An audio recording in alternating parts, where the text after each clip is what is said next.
shall today begin this third day with the universal invocation, then followed by the deliberation by our president.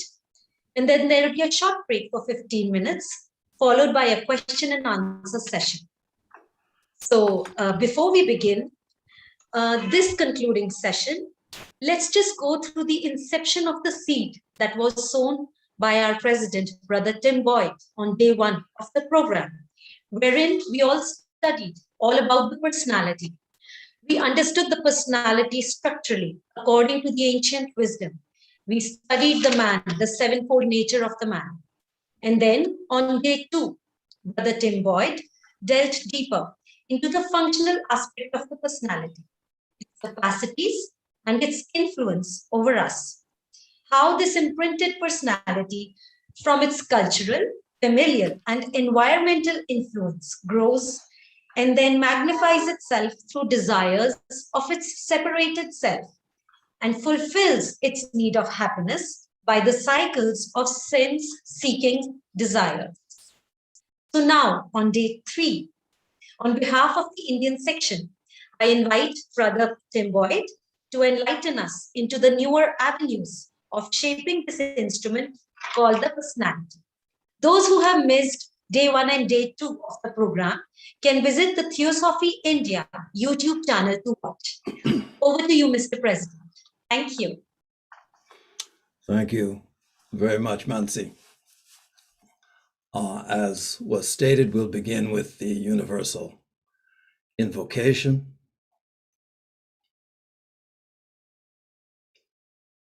O hidden life, vibrant in every atom. O hidden light, shining in every creature. O hidden love, embracing all in oneness. May all who feel themselves as one with thee know they are therefore one with every other.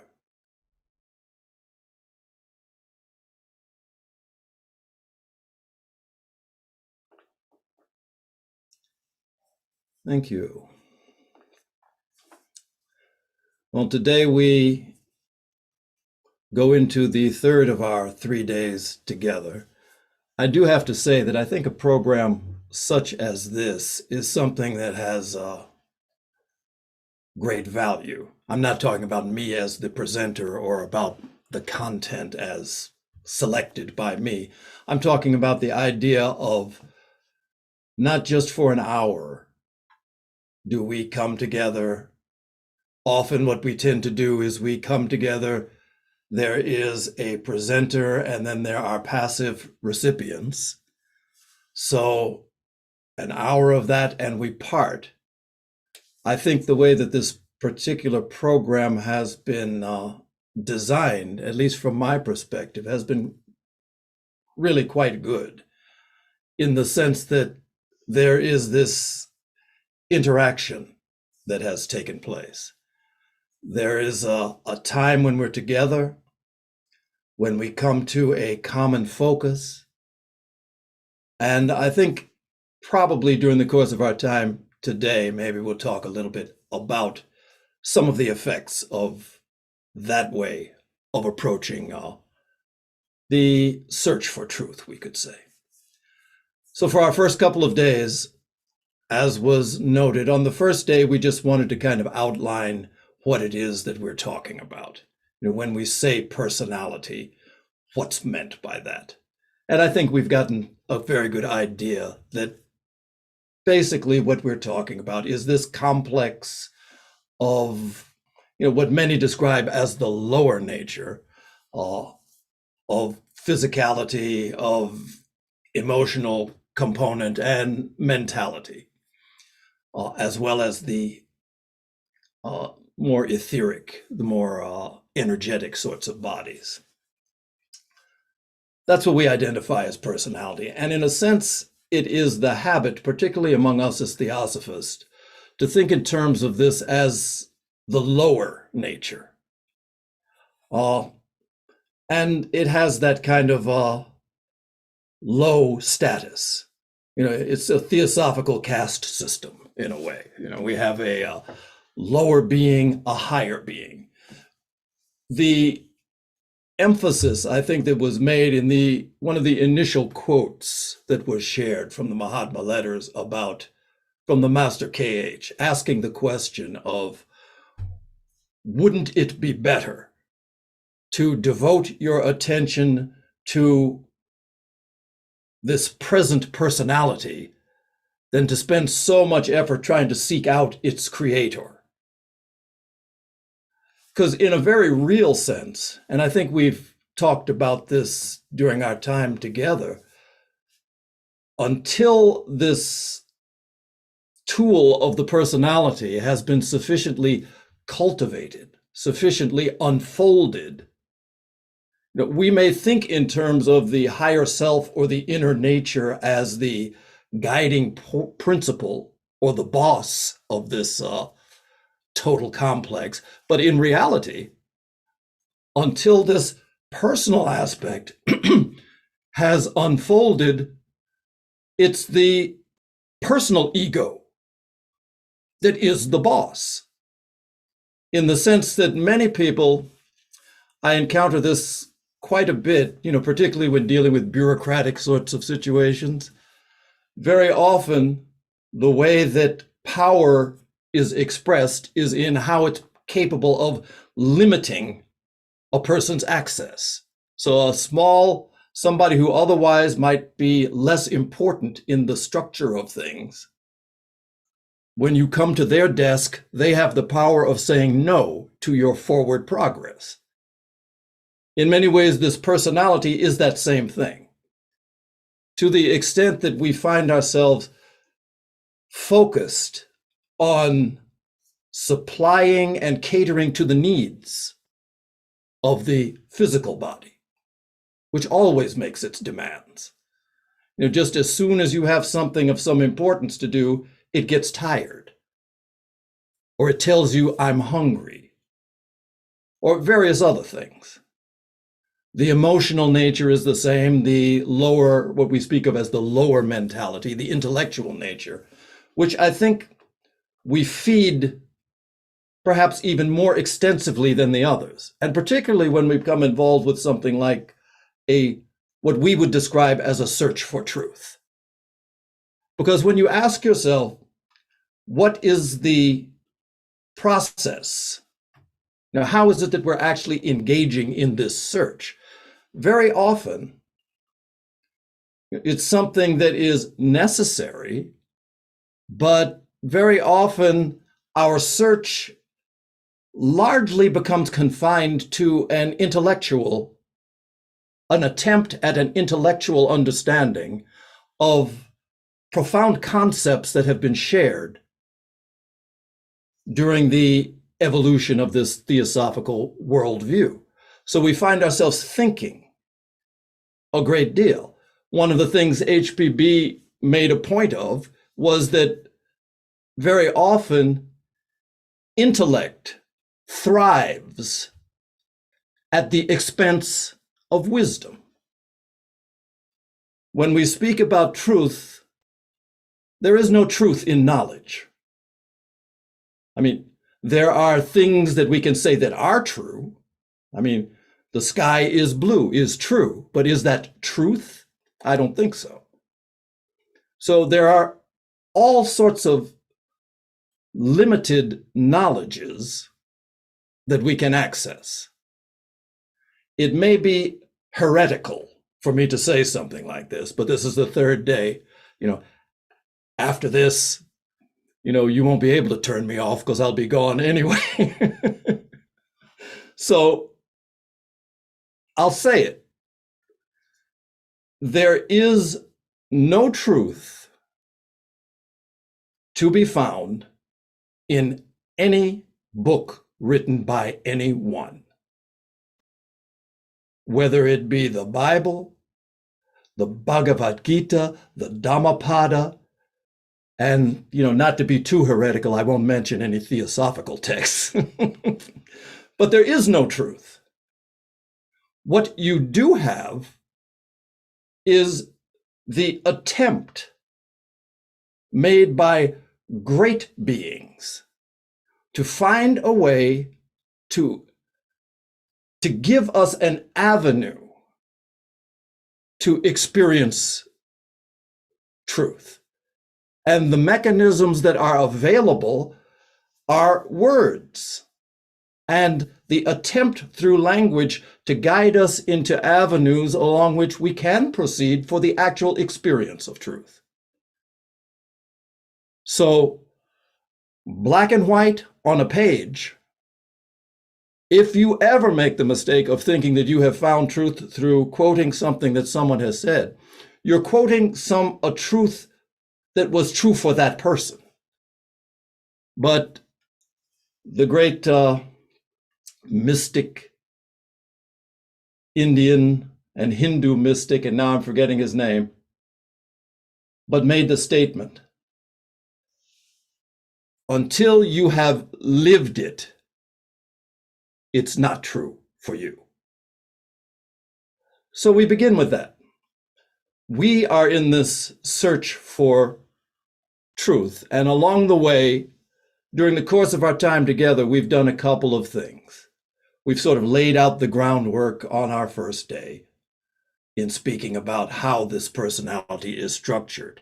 The second day, I suggested that maybe we take the mind of the hunter in examining, studying our quarry, studying what it is that we need to know about. You could say take the mind of a gardener in trying to understand the nature of the seed, the mechanism for cultivating it, the sort of light that it requires, the nutrition that is needed for this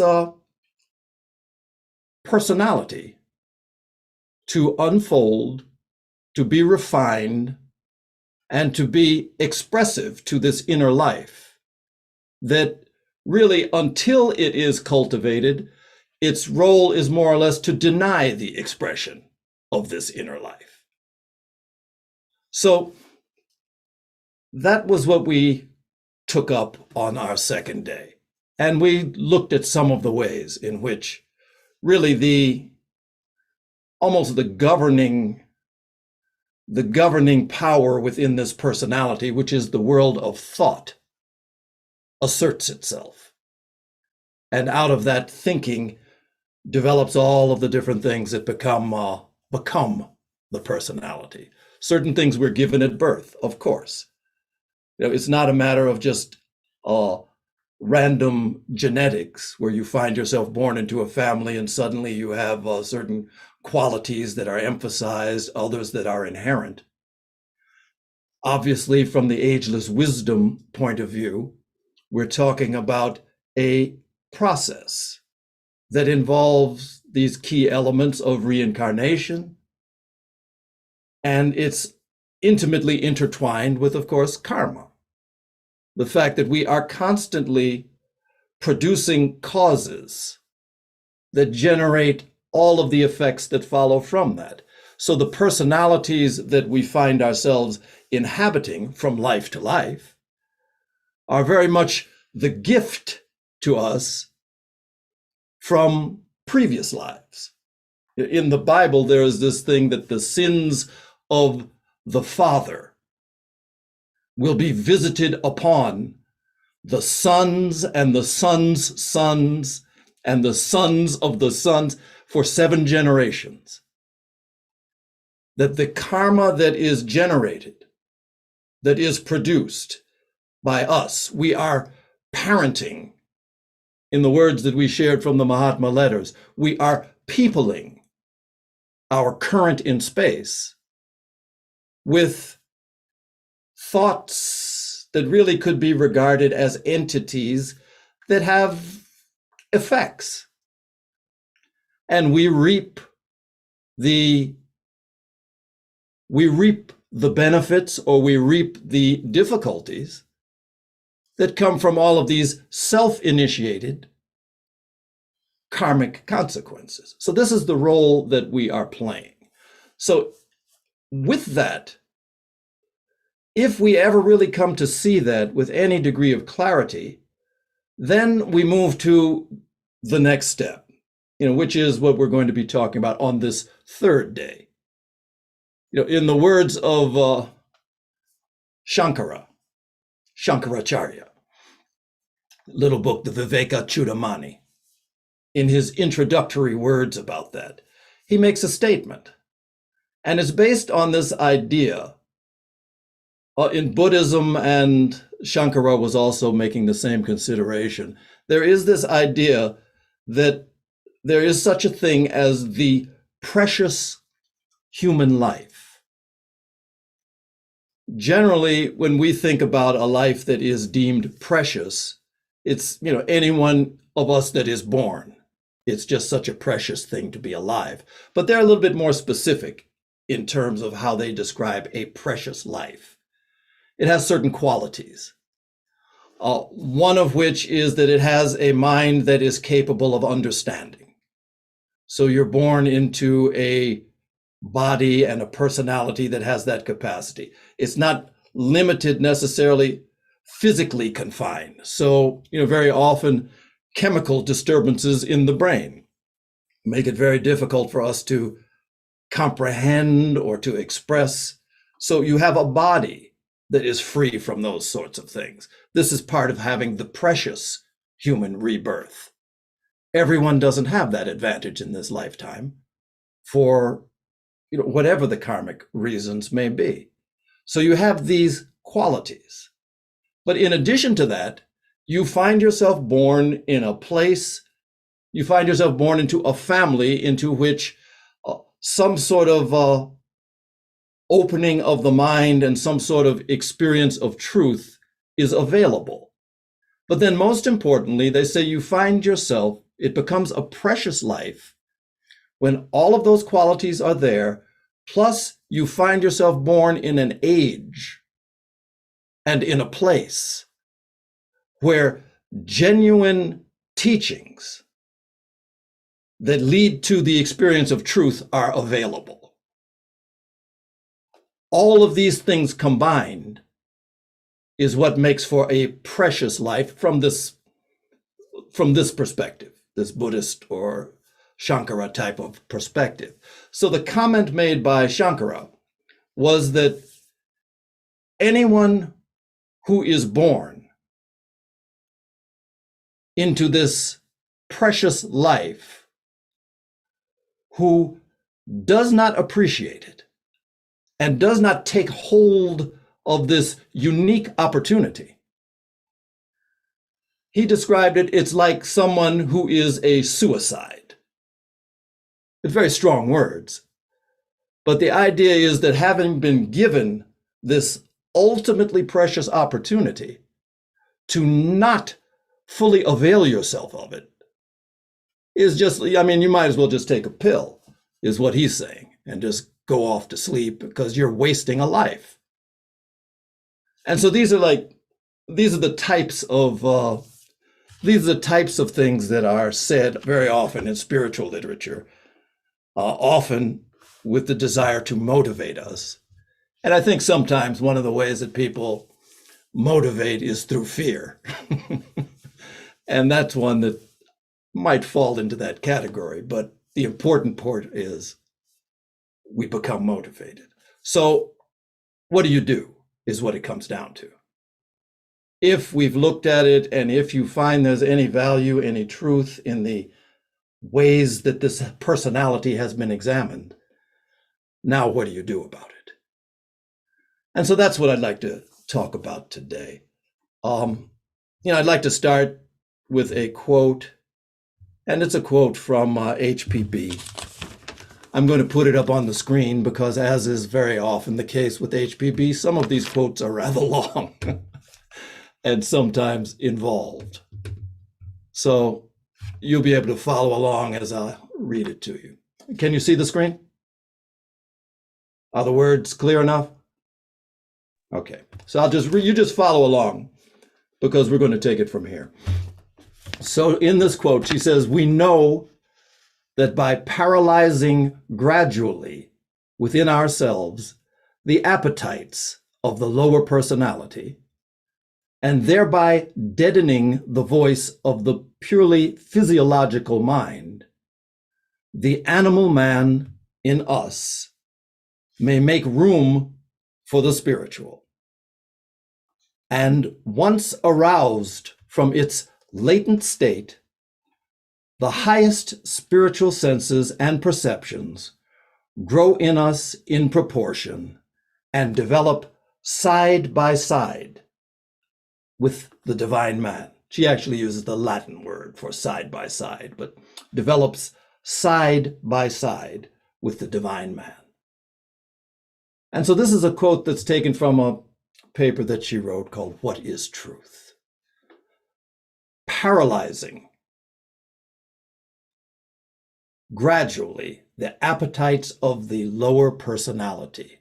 She made this comment elsewhere in other ways, but the idea is clearly expressed. What we're here to do, if we're really going to do something about this, let me get my screen back in shape, is that we engage in this process of paralyzing the personality. Now, those are strong words. And, to think in terms of paralyzing something or someone, in a normal way of looking at it, it might express some degree of violence, to the way we think about things. But this is what we'll examine today. In fact, what are we talking about when we talk about paralyzing the personality? And so that only once this process is engaged in, when this personality that really is the gatekeeper to all of the higher experiences of the spiritual world, when in the terms that HPB uses, it is paralyzed, or we could say it is stilled, or it is cooperative, at that point is when this inner life becomes accessible, and accessible in ever higher and higher degrees. So this is the process that we are engaged in. So how do we do that? She's talking about, she uses sort of a nutritional approach as well, that you paralyze the appetites of the personality. So how do we do that? I think very often to our normal way of thinking, when we encounter a problem of almost any sort, the approaches that we take tend to fall into one of two things. Either we find ourselves confronted by something which then we feel we must fight. So there is fighting to solve the problem. It seems to be the kind of default setting for human behaviors, that in the face of something that is a difficulty or is a challenge, we go to war. And this is within communities of human beings, or within that community of beings that we call I. Fighting is what is often deemed the appropriate response. And we have many reasons to buy into that. Probably almost all of the spiritual literature in the world bases itself in fights and wars of different types. The Mahabharata is, the Gita is based on a war, a huge war that took place. The Ramayana is the same thing. The life and the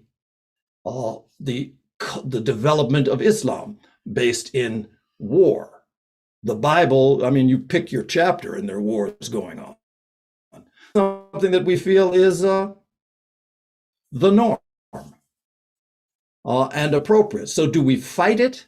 Or on the other hand, we recognize it has these certain qualities, and we're talking about the personality. So maybe we don't fight it. Maybe we just suppress it. We bring to bear enough energy to limit, to control it in that way. So, whether it's fighting or whether it's suppression, these are the sort of set points that we have for our approach to any sort of challenge. But maybe we need to look at something else. There's this, it's a familiar little story. Probably is one that's often told to children.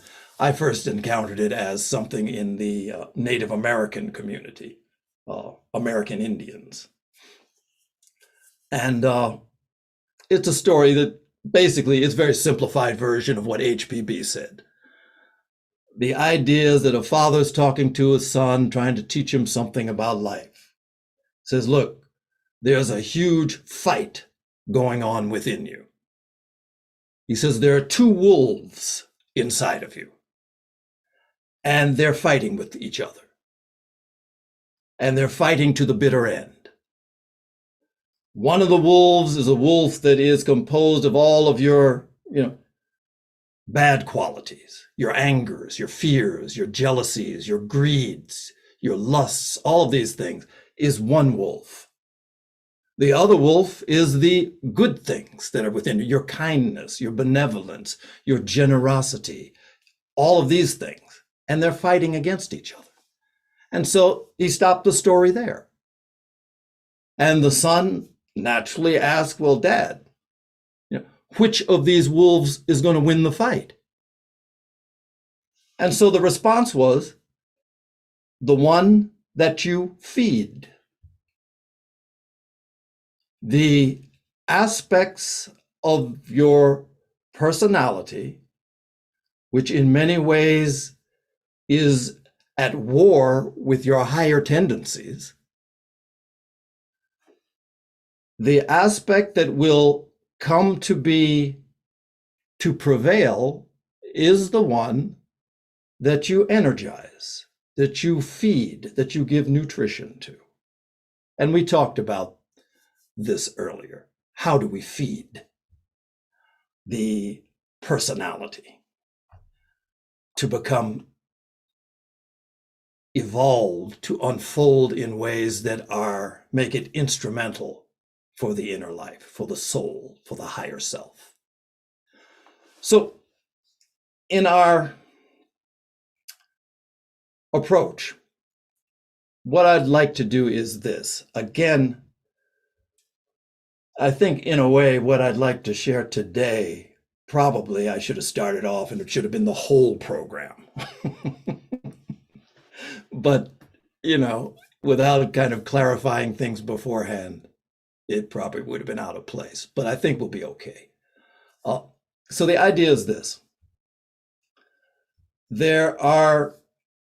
We could say there are three avenues that we are familiar with, that are emphasized in theosophical literature and among teachers of a spiritual bent.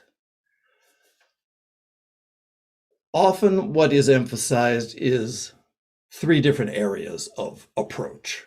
I'll add a fourth to it before we close today.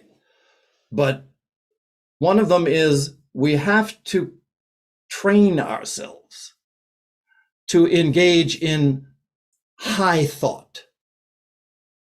So by high thought, we know what low thought is, or if we don't, maybe let me describe it.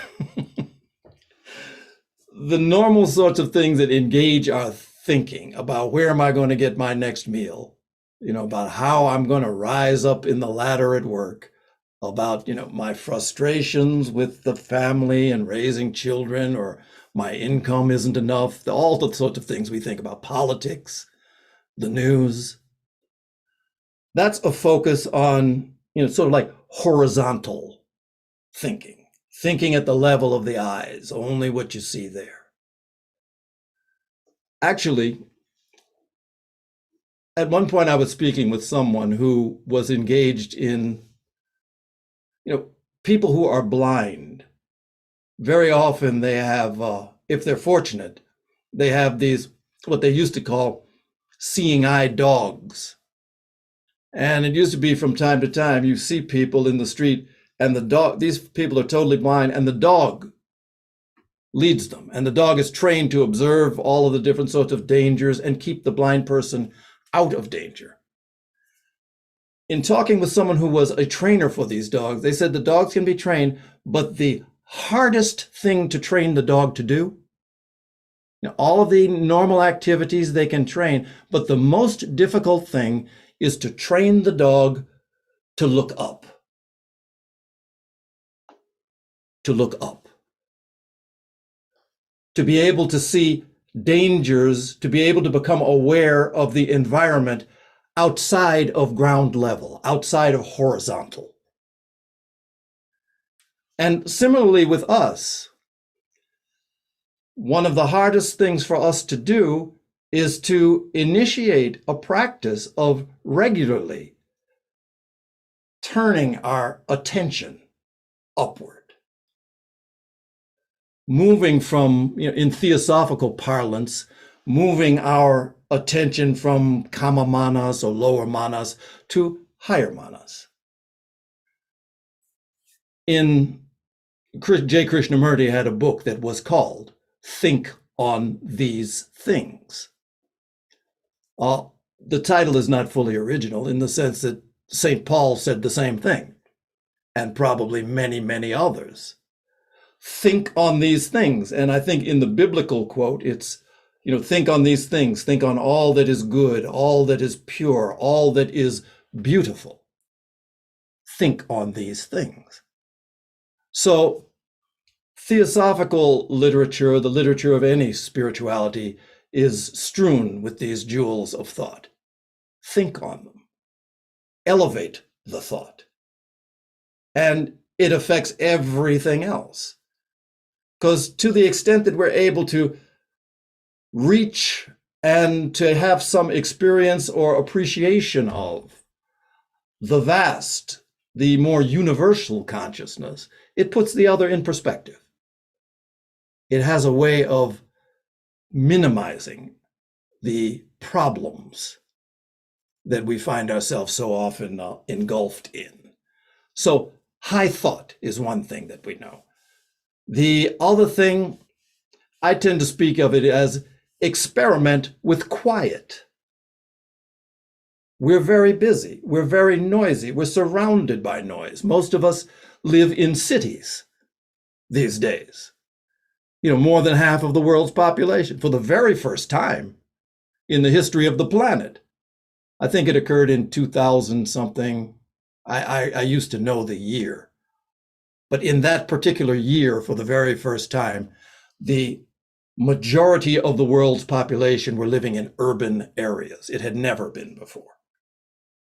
With urban living, any of you who live in Chennai, in Amsterdam, even in Worcester, Massachusetts, Fernando, there are noises that surround us everywhere.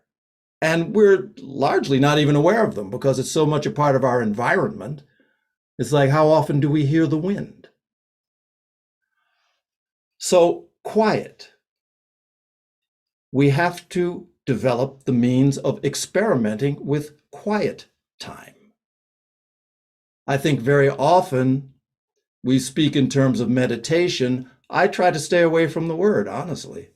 I mean, it's not something that I have anything against, but like many words that we use in this, spiritual circles, I think it's often minimized, sometimes even trivialized, to the point that if you sit down, you breathe, you relax the body, you ask someone, what are you doing? I'm meditating. No, you're not. You are relaxing. Meditation takes place at a much deeper level of quiet, but it begins with these things. Until we can concentrate, until we can relax, until we can still these vehicles, we cannot meditate. We're not meditating. Meditation occurs, I've shared it with you before, I'll probably share it with people the rest of my life. The quote that I prefer. What is meditation? Meditation is not what you think. So long as the thought process so long as you're being pushed by the river of thoughts, so long as you're grabbing at them, so long as you're considering them, so long as you're admiring your own wonderful thoughts, meditation is not what you're doing. So at the point that we pop above the water of thinking, of thoughts are always there. Some people say, stop thought. Thoughts will always be with it. Stop gravity. Try that. You can't do it. It's there. Thoughts are there. The physical world is there, but you cease to be bound to them, and then you're meditating at various levels. So experiment with quiet. Quiet can lead to stillness. Stillness can lead to silence. In the yoga tradition, they talk about concentration, meditation, samadhi. Dharana, dhyana, samadhi. This is the possibility, but it begins with quiet. And then the third would be something like action. Act in compassionate manner. Utilize the avenue of the thought to impress upon the bodies to act in the service of others. The normal way that these three things of high thought, quiet, action, the normal language we use in expressing it within our theosophical world would be study, meditation, service. But however, whatever words you use, get quiet. Turn yourself upward. Express it in the world. These are the three aspects. So anyway, let's talk about something specific now. And I have to think about how to go about this. Okay. I find myself very frequently, although there have been great people throughout the whole theosophical history of the theosophical movement, very often I find myself, of course, turning to its origins. So I do find the wisdom as expressed by HPB is unexcelled. It's elaborated upon, and that's the whole idea of this Adyar approach to theosophy. It becomes elaborated. But with HPB, in talking about meditation, throughout her writings, throughout her speaking, she always emphasized the high value of meditation, genuine meditation. And throughout her life, there are scattered pearls of wisdom related to that. But at the end of her life, shortly before she died, when she was in England, she gathered around herself what she described as an inner group, 12 people. And she gave these teachings on a regular basis to this inner group. And a lot of it was recorded. But she gave a teaching specifically related to meditation. That was the subject, which you don't find in her writings anywhere. The how-to aspect. She spoke about its values. She spoke about levels, but how do you meditate was something that was unavailable from her pen or from her lips. This particular document was taken down by a gentleman by the name of Sturdy, who was in that group, and only 50 years later was it actually published. And it was published as the diagram of meditation. And it's a profound document. Typical to HPB, you could say it has something of a drawback in the sense that it is exceedingly abstract. But the bases for an approach to the meditation that leads toward this experience of union or oneness, which is the focus of the Theosophical Society and its work, to develop this group of initially individuals to become aware of the capacity for oneness. It's described as brotherhood, but oneness. So if I may, I'm just going to share the diagram itself, and we'll go through it. As I said, if we were to really take this as our focus, we would be going through this for this week, but you'll be able to get some pearls from it. And, there is no such thing as a talk that anybody gives or a book that anybody writes from which you get the answers. Basically, if we're fortunate in our attempts to communicate through writing or speech, something already present within us becomes stimulated. And with that kind of stirring into life, then it can take root, and you'll find the ways to nourish it. Like I said, my gentleman who was the one who introduced me to Theosophy, a teacher for me, I wouldn't be here in the absence of his influence. Many people would come to him for advice, and I heard him say it more than once when someone came, you want advice on what to do with your life. And, he would give the example that you're standing in a pool of water and it's up to here. And you're asking me for advice. But when it gets to here, you won't need to ask anybody for advice. You'll find a way to keep from drowning.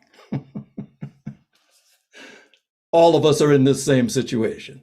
We would love to be spoon-fed the wisdom. It would be a wonderful thing, we think. If somebody or some movement or some teacher or some practice could take the silver spoon and put the nourishment in our mouth, and we could just sit back and digest. And we think it would be wonderful if it worked that way. It wouldn't be, and it doesn't work that way. Any of us who has one gray hair in their head knows that. You've been here long enough. So what we do, we look.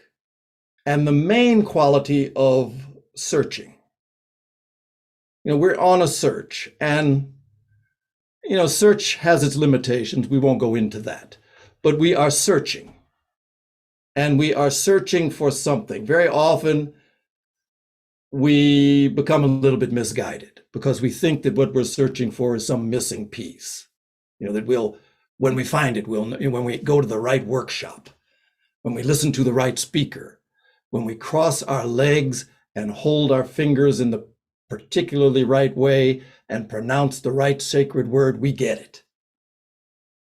And there is no missing piece, is the really big mystery, the solution to the mystery.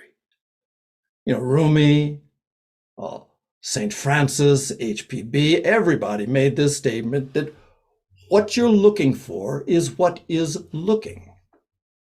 I mean, I love these, it's language, beautiful language, but what we are looking for is the very capacity that is seeing through our eyes. So it's not a missing piece.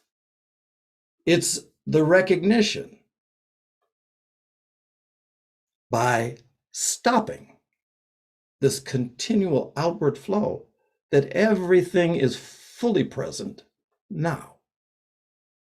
It took a teaching, it took a Theosophical society, it took an ageless wisdom, it took a Buddhism for us to make this stop.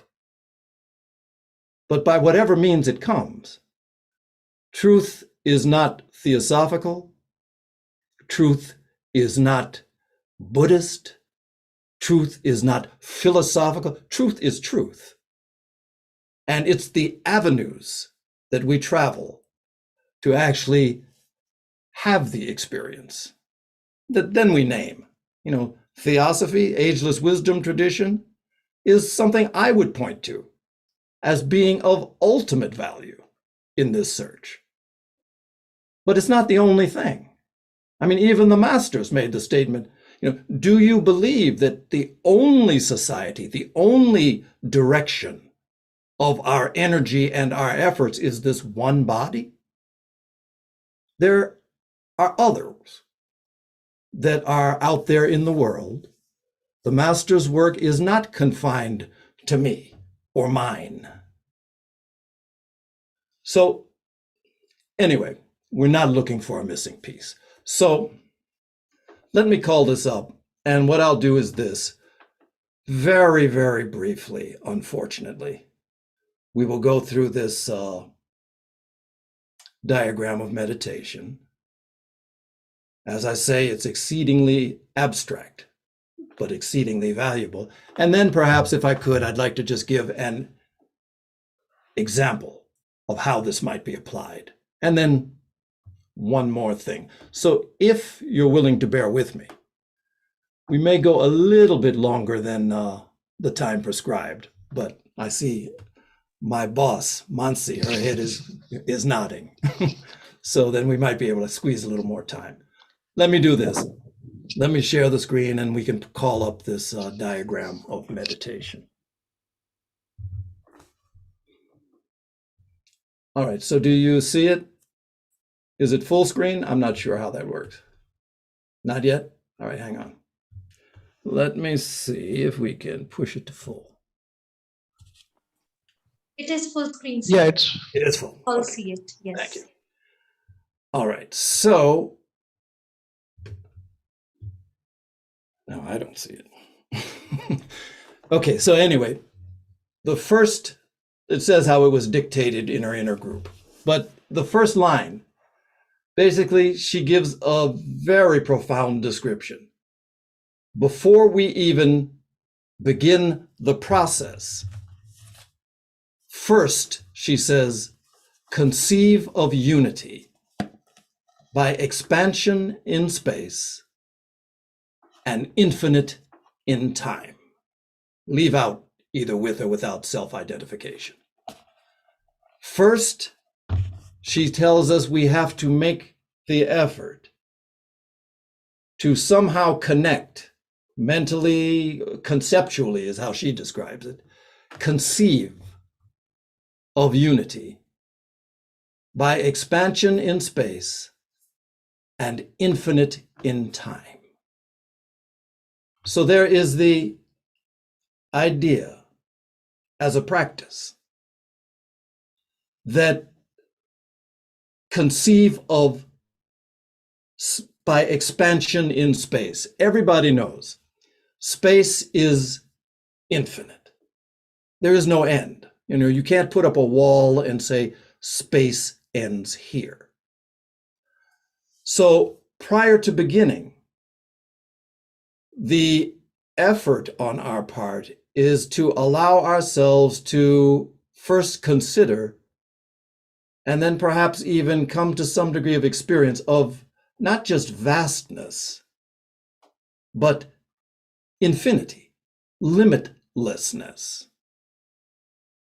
Many people have a religious background, and no matter what religion it is that one is following, if there's a concept related to God, that is inevitably expressed as something, or if someone has that idea, someone without any limitation. So we first conceive of unity through expansion in space and infinite in time. Time becomes an irrelevancy in this way of beginning. So that's as we sit. And then she goes on and she talks about meditate logically and consistently in reference to the states of consciousness.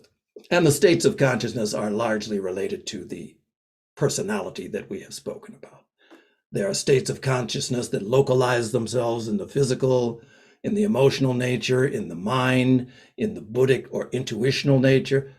So these are the advices. Again, keep in mind, this is something that is abstract, but as with all things, they begin at the inner levels and then become materialized into practices, into understandings, into knowledges. So we begin at the highest level. So then what she advises is this: we engage in two activities of the mind. The first one is the one which, at least on my screen, is on the left, acquisitions. So we engage in a process of essentially acquiring a certain condition of consciousness. And there are certain things that she lists in that category. Equally important to the acquisition of a state of consciousness is the deprivation of another state. Think in terms of the story of the two wolves. On the one side, you have the wolf that is to be fed. On the other side of deprivations, it is the constant refusal to think, the constant denial of the nourishment of thought to these various categories that she lists. So this is a twin approach to this process of meditation. Again, we're talking about abstract, we're talking about concepts, not actual practice at the moment, because we'll talk about then how do I do any of this? So let's just stick with acquisitions for the moment. So really there are three broad headings that she lists. The first is the perpetual presence in imagination in all space and time. It's an imaginary act. It's not to say it's not real. It's an act of imagination. Anything that is real today first was imagined. Whether it's the chair we sit on, the building we inhabit, the Theosophical society itself, anything that is real, we would call real today, was first imagined at some level. So, presence in imagination in all space and time. So whatever that means to you, the process of trying to experience, trying to feel our way into absence of limitations is what this first one talks about. And then below that, if you follow it down, it talks about some of the effects of this state of consciousness. But move over to the right. Then it's the continued attempt at an attitude of mind to all existing things, which is neither love, nor hate, nor indifference. Yesterday we talked about this when we talked about the development of a desire, that desire necessarily comes out of this process of attachment and aversion. We attach ourselves to some things and we push other things away from us. At deeper levels, we describe this as love and hate. So love means many, many things. If I'm guided by the songs that I hear on the radio, love is something that, is rather limited expression. But at every different level. So an attempt at an attitude of mind that isn't grasping, that isn't pushing away, and that isn't completely neutral. What does that feel like? How can we do? You take your favorite bottle of soda pop or whatever it is that you like, your favorite food. I love this food. If you think in terms of how much you love it, you can feel the outrush of a sort of desiring energy just in calling to mind a food that you love. So can you call that same food to mind without this outrush of grasping or need? Can you similarly train the mind to view someone who you feel has done harm to you or to ones that you love without the aversion that is described here perhaps as hatred? That's difficult. I mean, it might be very easy to sit still in front of your favorite cup of ice cream and not be moved. But the person who has done harm to you or to ones that you love, that might be taking a little far, at least in the early stages of practice. So you choose something not so aggressive. You know, some people have sort of an aversion to a spider or a cockroach or an ant, something smaller. And this could be a focus of practice. Again, I'm just trying to give suggestions based on what is really completely abstract presentation by HPB, but the abstract stands behind the practice. And then on the last one at that top column, the perception in all embodied beings of limitation only. So anything that can be seen, touched, heard, felt, tasted, perceived with our senses and with our mind is necessarily limited. The idea being there is this universal consciousness, this unity that she tells us in the very beginning, try to conceive of unity. There is this unity that is everywhere present, that expresses itself through infinite different but limited and limiting forms, our personality being one of those limited forms through which this universal consciousness expresses. But until we can actually come to see as an evident fact that anything that embodied is expressing limitation, that's what we're being encouraged to acquire. So any of you who do not have this diagram, just Google it, Blavatsky diagram of meditation, so that you'll have this to look back on.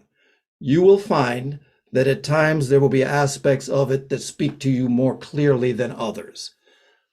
Work with it, live with it. I sometimes, find myself sharing in these theosophical teachings. There are things that are often simple words, simple seeming ideas that take an awfully long time for us to move beneath layer one and see what's there. I often give the example just with myself. Everybody who's been in the Theosophical Society and attended at least 2 meetings has heard it said from the voice of the silence, compassion is the law of laws. And, we nod our heads because somewhere inside of us this registers as true. But what does that even mean? I'm not going to take time to flesh that out right now, but compassion to be the law of law, it exceeds reincarnation, it exceeds karma, it exceeds. What makes compassion this law of laws? And then, of course, you have to figure that out. And you figure it out through these very processes. Okay. But again, this talks about some of the effects of that, particularly in column number 1, perpetual presence in imagination in all space and time. It is depicted as an antidote to fear. So examine that. She says the acquisition is completed by the conception that I am all space and time. In the examples we have used during the course of this program, there was the example of being inside of a house and you perceive the space outside. You perceive the light outside through windows and doors, small openings. So what she suggests is that the conclusion of this process is, in a way, the walls drop away. The walls drop away. And probably that's not even the conclusion, because the walls drop away and there still is an I perceiving it. She goes beyond that.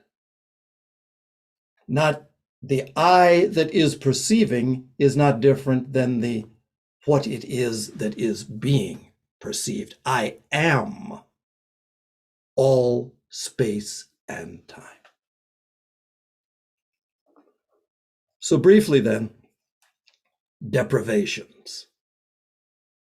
So just as the acquisitions were the determination to place our state of consciousness into a certain way of perceiving, the deprivations she describes as the constant refusal to think of the reality of, and then she lists the categories.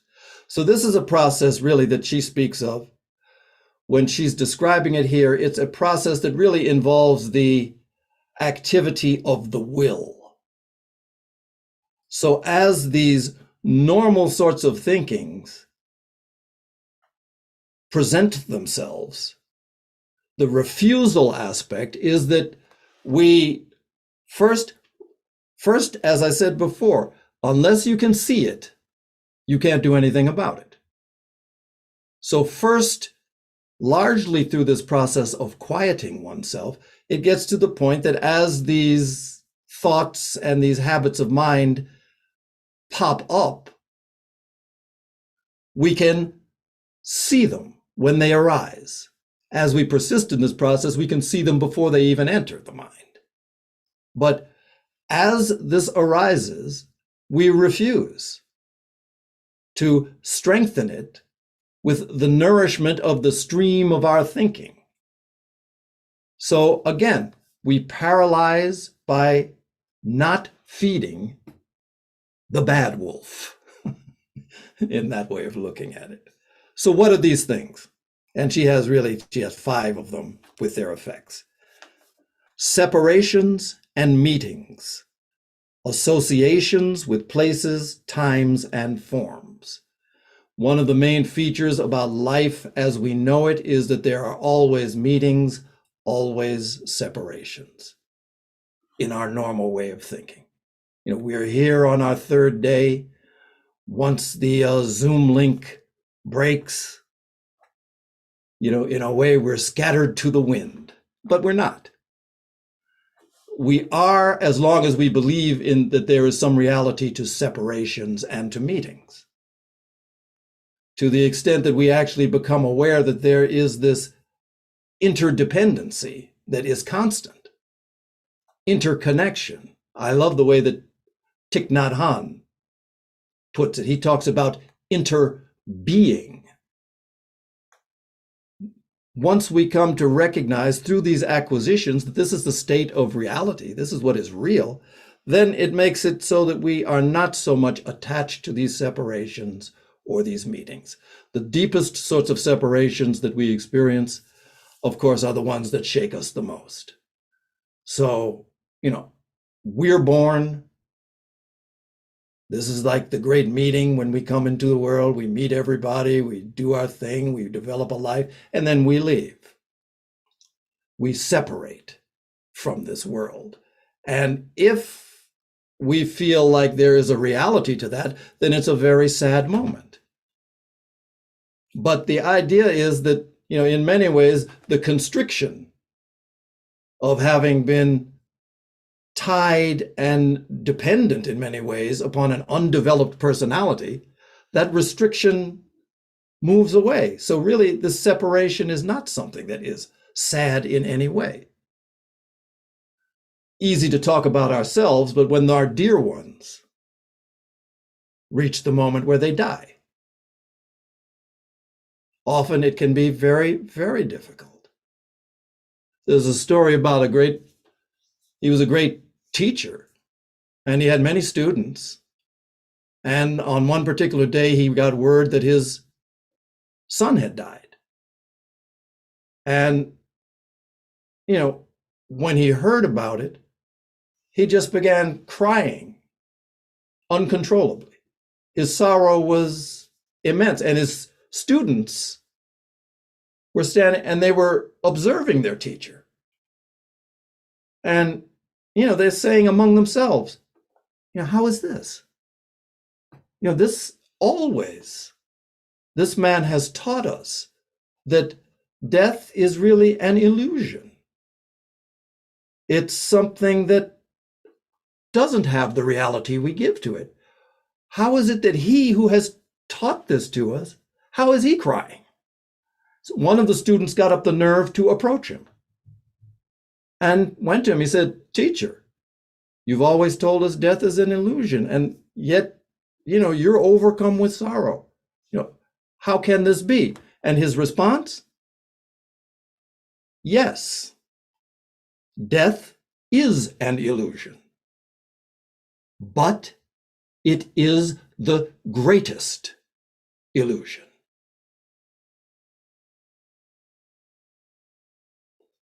At the level of reality, it's insubstantial.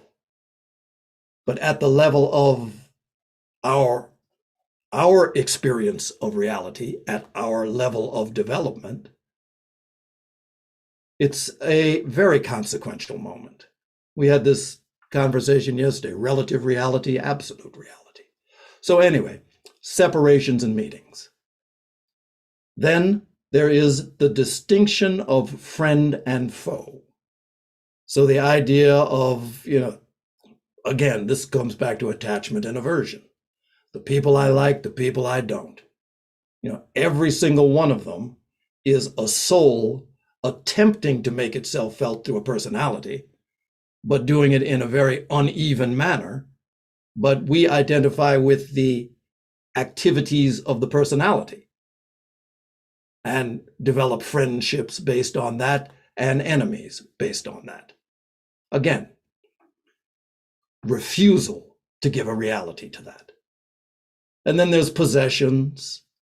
Then there's the whole subject of this time together, the personality.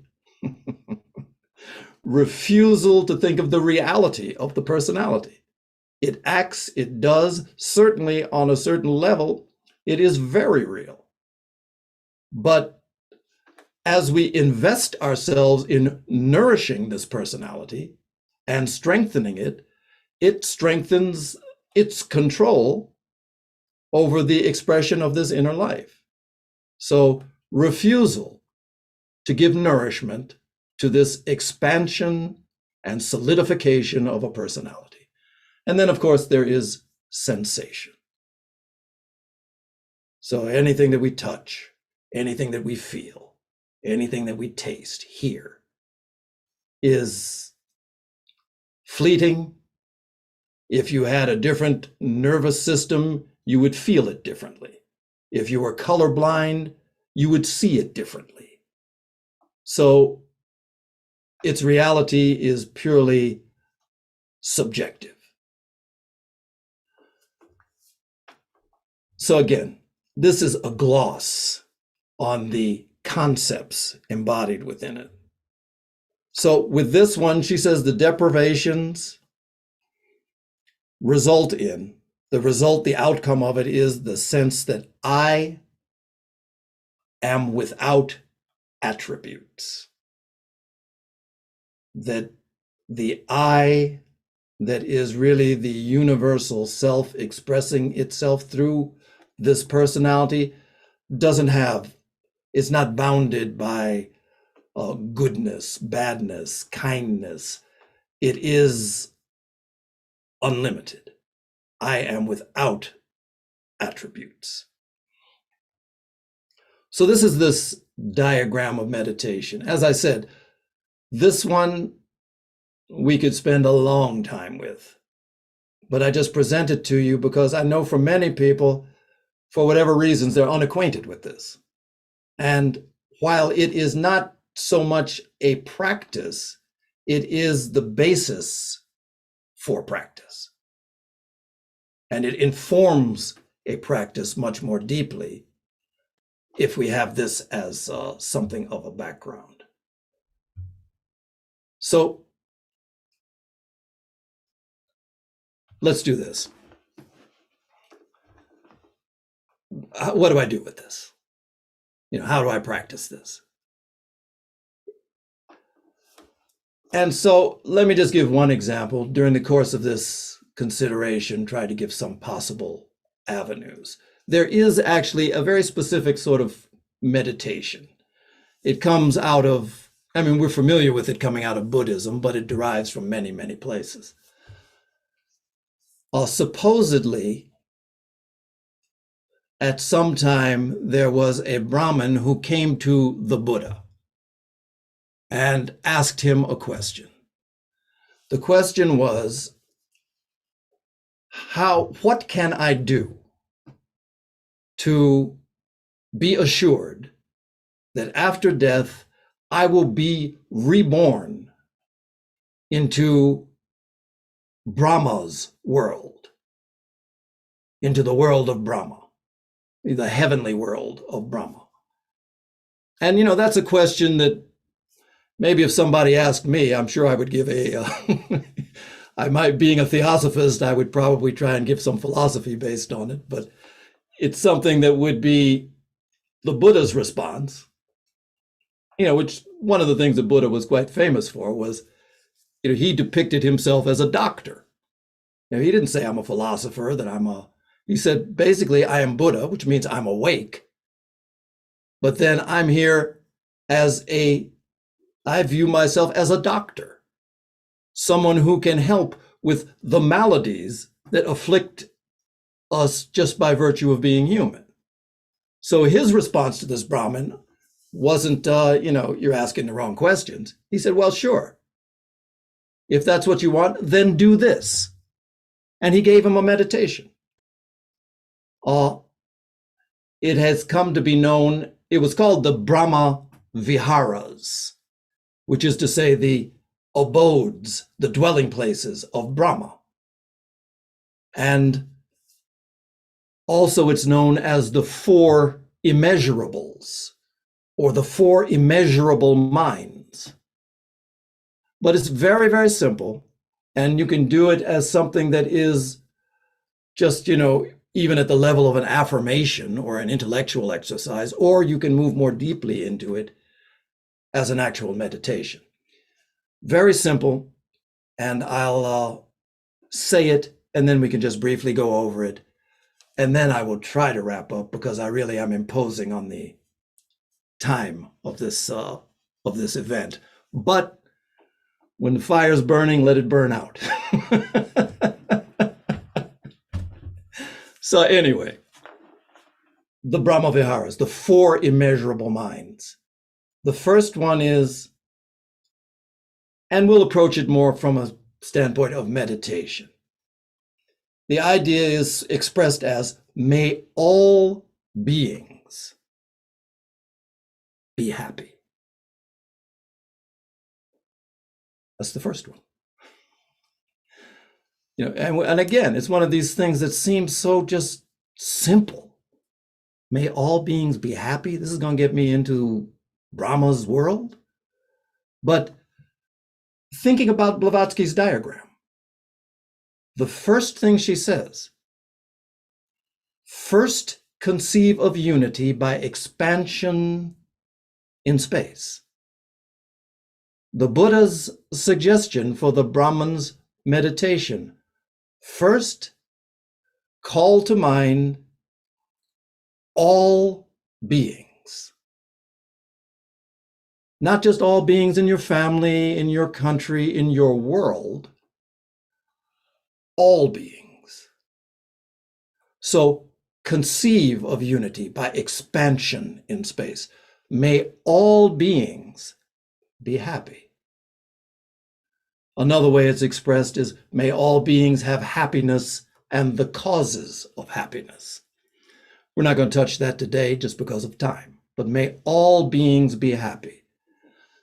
In Buddhist way of thinking, there is a definition.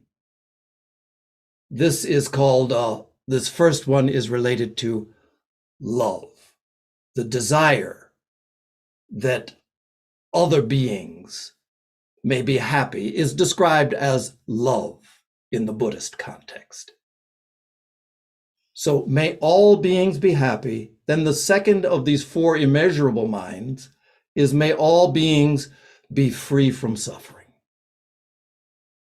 It's the nature of embodiment. You know, in HPB's diagram of meditation, she talks about the perception in embodied beings of limitation only.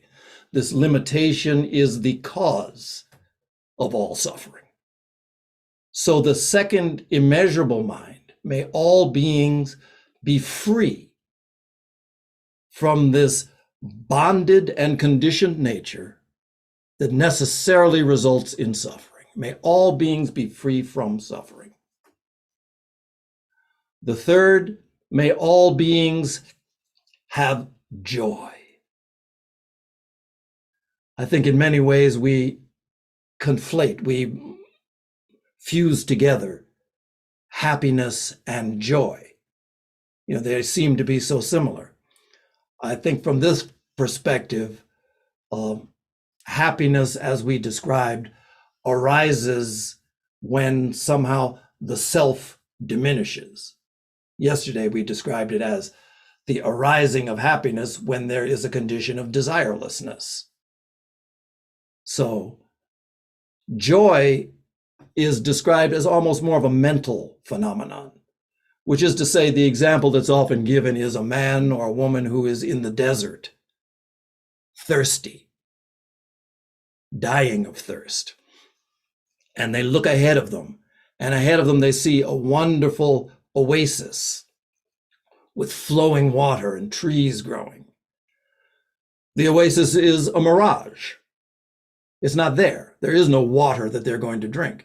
But when they see it, the consciousness that arises is joy at what's not even the attainment of a reality, but it's something that is potentially ever present, but again, often obscured. So may all beings have joy. And then the final one of these four minds is, may all beings dwell in equanimity, equal-mindedness, free from attachment and aversion. This was the practice that was recommended. And as a meditation practice, it's something that is in line with this diagram. Tried to give some illustrations. As a practice to call to mind universality, to call to mind the wish for the goodness, for the happiness, for the upliftment of all beings, their freedom from suffering, their access to happiness, their expression of joy. An example. Again, the diagram, abstract. But what precipitates out of such a thing is practices such as these. So I just offer that to you. Finally, and I know some of you are saying, finally, he said, finally. Finally, we talked about three avenues of approach. Normally talked about as study, meditation, service. I expressed it as high thought, experimentation with quiet, meaningful activity. A fourth, a fourth, perhaps, that might be worth considering. This one thing I've been involved with the Theosophical world now a lot of years. I mean, you can see I may not be the grayest person in all of these little thumbnails, but I'm close. And I got involved with the Theosophical world when I was about 19 years old. But one of the things that I have become aware of is that in our approach to trying to serve humanity through making available the ageless wisdom, one of the ways that there are many ways that people receive and connect to this ageless wisdom. I do believe that in our Theosophical approach, very often it is focused, keenly focused, but often focused on a particular temperament, so that the person who is already sort of intellectually activated, this is a field where they can find something. The person who responds to this sort of thing as an activity, where we sit, where we listen, where we hear, where we think. This is an avenue that can be welcoming and good for such a temperament. But there are a variety of temperaments. You know, there are people out here who cannot read, who cannot write. I should put it this way. There are souls trying to work through personalities that cannot write, that cannot read, that cannot keep their bodies still in a setting long enough to hear what's now been an overtime sort of lecture. Those people are out there, and perhaps those people constitute the better portion of the world. So for what do they do? You know, how do they paralyze the personality? If you can't sit and be quiet, if you can't study in the manner that most people do. And so they're not denied. Actually, some of the greatest saints, spiritual luminaries, have been illiterate. You know, Muhammad himself Muhammad couldn't read. Yet he was the one that brought in the whole approach of submitting Islam, submitting to the presence and the influence of the divine. The fastest growing religion in the world, by far. But he couldn't read. He wouldn't be a very good candidate for the Theosophical Society. So what is it that's available? And this is something that's available to all of us. And I just will say it. You experiment with it for yourself. I think you will find you have results. There's a lot of scientific study being done these days, and a great deal of emphasis on this thing that is being called gratitude, thankfulness. It's a very simple word, and it's something that everybody has some familiarity with. We don't need a treatise to describe to us what gratitude means. When from birth, the gratitude to the mother for nurturing, protecting, feeding us is something that is innate. Now, of course, the high priests of the religion of our day are confirming that the depth and reality and the effects of when I say the high priests of the religion of our day, I'm speaking about scientists. Science is, the holy religion of now, for a good reason. It can demonstrate what it talks about. So within the brain, when we're grateful, The immune system gets strengthened. Chemicals gets released within the brain that lead to feeling good, changes the brain structure, diminishes depression, anxiety, stress, pain, all of the things that cause suffering to us. The simple act of inward expression of gratitude stills all of those things. And so whether you walk, whether you meditate, whether you read, whether you write, it's available. I have made the statement, and I'll stand by it, that the ungrateful heart or the ungrateful mind is unprepared for illumination. Because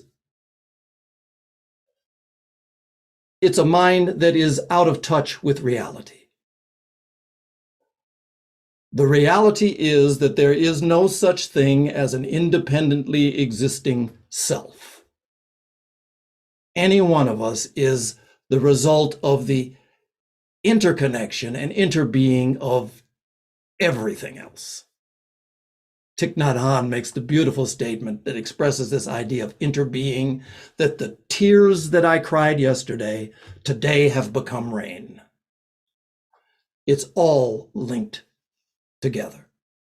And it is only in the process of being grateful that we open ourselves to this deeper reality that we strive to connect with in so many other, much more complicated ways. So I suggest this as perhaps a fourth, study, meditation, service, gratitude. And you try it. Get out of bed in the morning before your foot hits the floor. Acknowledge something to be thankful of. I did the math. Actually, I would be bragging if I said I did the math. I did the arithmetic. And how many seconds are there in a day? Good, I'm the only one who has the ready answer. There are 24 hours in a day. Each day has, each hour has 60 minutes. Each minute has 60 seconds. The arithmetic comes back with there are 86,400 seconds in every single day that we wake and we move. And so the question, when we lay down to sleep at night, the question we need to ask ourselves is, out of those 86,400 opportunities, have you said thank you once? Have you made the step to cultivate this expansive, open mind, to realize, conceive of unity by expansion into the space that we are ultimately dependent upon and should be thankful for?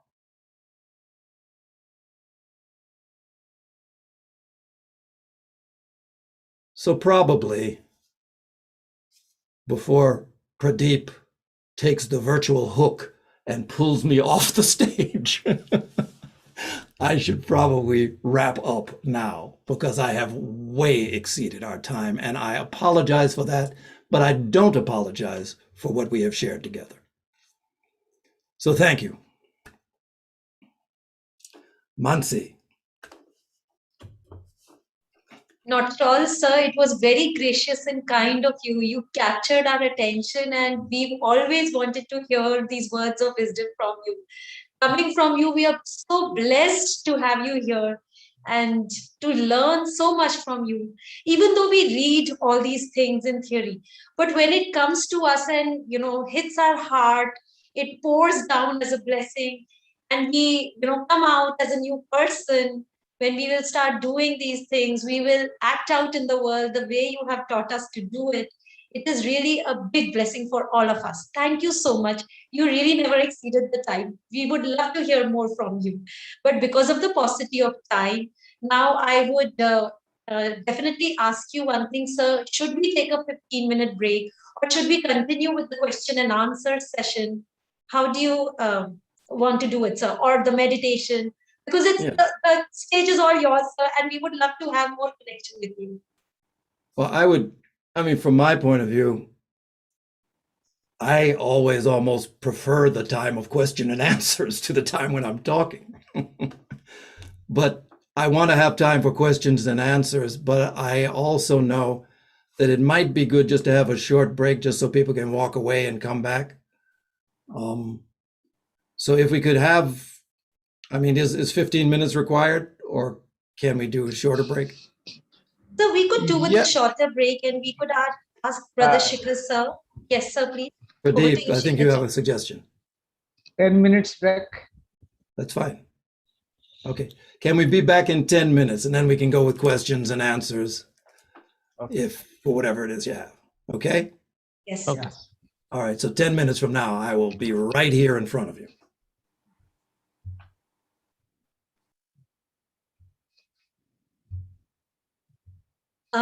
By the time the stream is starting, if there are any other questions, you may raise a hand or put into your chat box the question. Theosophy is the universal ancient wisdom underlying.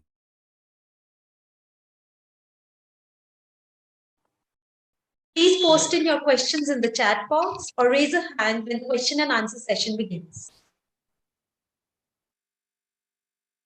We are shortening the period of break time to 10 minutes. Thank you. Madam H.P. Blavatsky and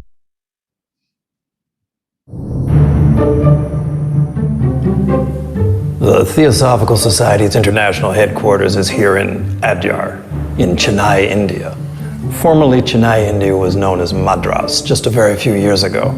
We've been here since 1882, when Colonel Olcott and H.P. Blavatsky found this place. Now, what started off as the one building and the land around it, over the years has grown into 257 acres.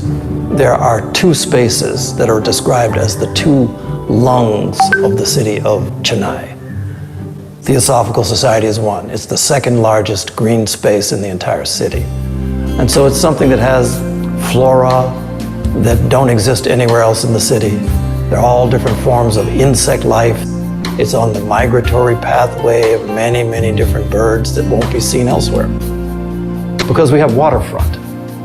Part of the topography of this place is that we front the Adyar River right where it empties into the Bay of Bengal. So it's this beautiful sort of association with nature that's here and has been here for many, many years. The Theosophical Society came into being in 1875, and it was pointed towards some very specific sorts of things. That there is, in fact, an inner reality that transcends the limitations of science, that also exceeds the sort of dogmatism of religion, that could be explored, that could be verified for each and every person. It was able to talk about the powers latent within the human being that has become the basis for parapsychological research and is now being demonstrated in biology with neuroplasticity and these other areas that were then sort of fringe fields of interest but have become so completely mainstream now. These ideas were introduced largely through the medium of the Theosophical Society. When the Theosophical Society arrived here, the form of government was British colonialism.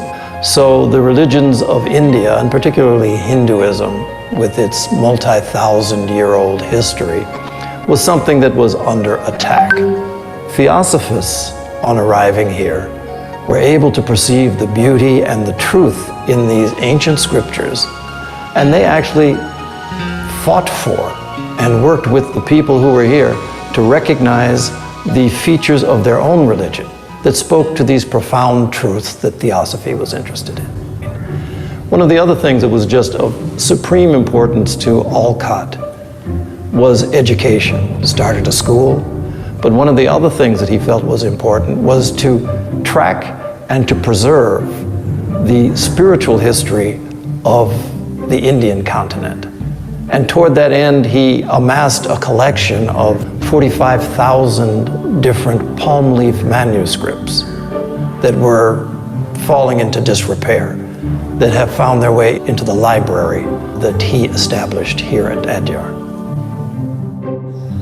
Many of the people who found their way to the Theosophical Society went on to become very, very active in a whole range of areas within India. From its original sort of freedom movement, particularly during the time of Annie Besant. She was such an active person. There are people today in India who know of the Theosophical Society, but who think of it as the Besant Society. Her print and her vision was so large. You had people like Rukmini Devi Arande, founded the Kalakshetra dance school, which goes on today and is a worldwide sort of movement.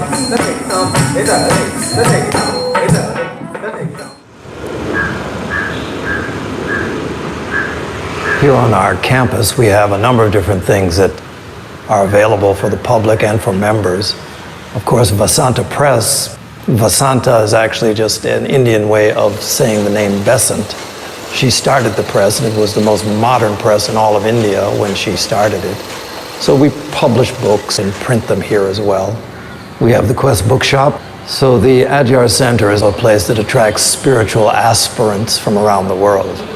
Vanaspataya Shanti, Gau Shanti, Brahmana Shanti.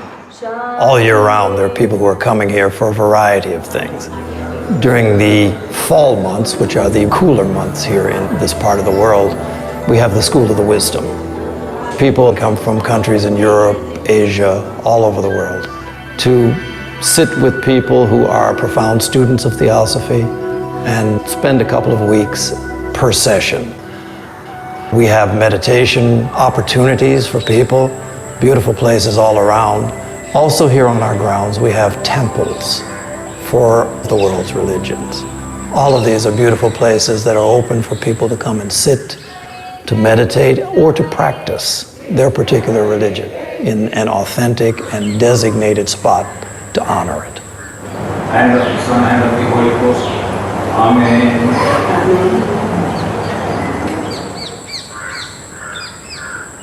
One of the largest banyan trees, one of the oldest banyan trees in all of India is right here on our campus. And you find people from all around the surrounding community coming just to stand beneath it, to sit beneath it, because of its overarching sort of presence. One of the features about this particular place, anyone who comes here seems to have the sense that there is some special sort of energy that's here. Different people feel it in different ways, but I think to everyone there's a recognition that this is a sacred place.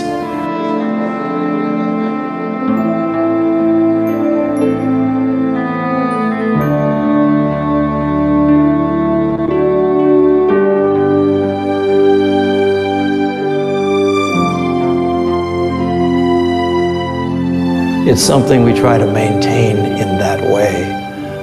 Partly because of the history, it's something that has had very great people who have had very profound experiences in this place.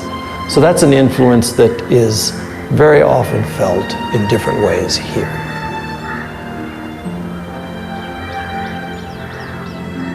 It's a beautiful place for someone to come and to connect. Someone who has the idea that there is something much more profound within them.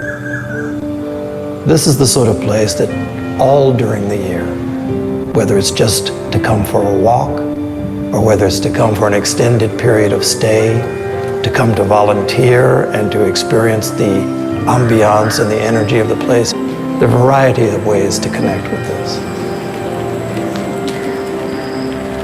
Is the feeling when you come in through the gates, whether it's the front gates or the side gates, it's somehow a feeling of great protection. There is a spiritual energy, for want of a better term, here. The magic of the place is the people that you meet here, the people you connect with, the discussion you have, and even the quietness gives you the sense of an inner journey, rather than being bombarded daily with all the outside world, the news, the media.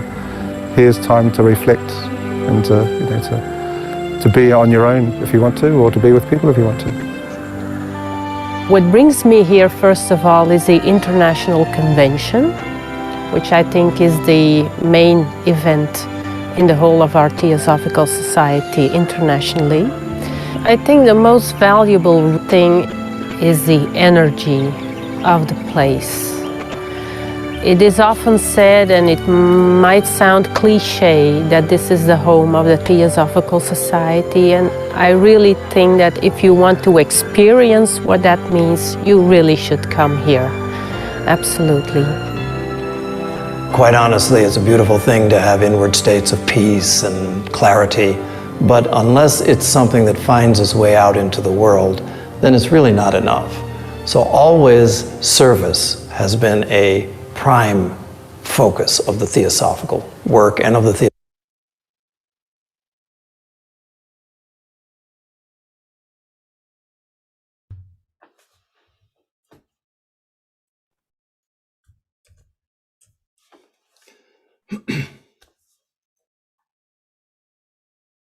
Yeah, welcome back.